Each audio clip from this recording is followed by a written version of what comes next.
আজকে আমি আপনাদেরকে এমন কিছু দোয়া শিখিয়ে দিব যে দোয়ার আমল করলে আপনার প্রতি আল্লাহ খুশি হয়ে আপনাকে গায়েবী ধন সম্পদ দিবেন।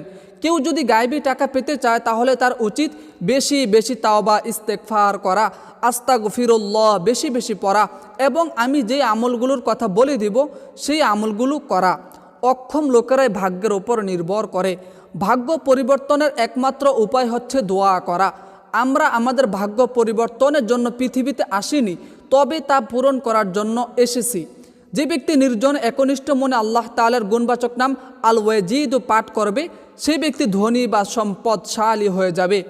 পৃথিবীতে ভালো থাকার জন্য টাকার দরকার, আর পরকালে ভালো থাকার জন্য আমল দরকার। টাকার পিছনে না ছুটে কর্মের পিছনে ছুটুন, কর্মই আপনাকে টাকা এনে দেবে। টাকার বোঝা সবাই বহন করতে পারে না। টাকা দিয়ে সব কিনে নেওয়া যায়, কিন্তু সুখ কিনে নেওয়া যায় না, শান্তি কিনে নেওয়া যায় না।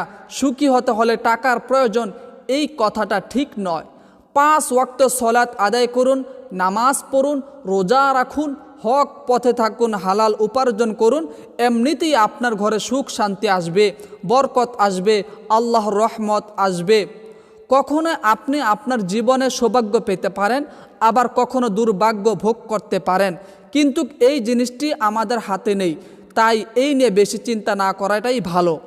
আমাদের আসল জিনিস করা উচিত, সেটা হলো আমাদের কাজের প্রতি মনোযোগ দিয়ে পরিশ্রমিক করতে থাকা, অর্থাৎ পরিশ্রম করতে থাকা, বেশি বেশি কাজ করতে থাকা এবং বেশি বেশি তাহাজ্জুদ নামাজ পড়া এবং আমি যেই আমলগুলো করতে বলবো সেই আমলগুলো পাঠ করা।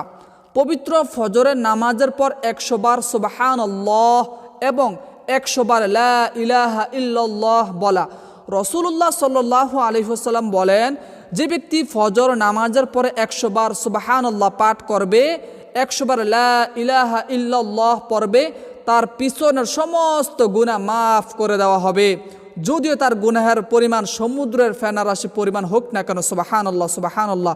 দর্শক, যে ব্যক্তি খাবারের সময় প্রত্যেক লোকমায় আল্লাহ তাআলার পবিত্র গুণবাচক নাম আল ওয়াজিদু পাঠ করবে, তা ওই ব্যক্তির শরীরে নূর হয়ে যাবে।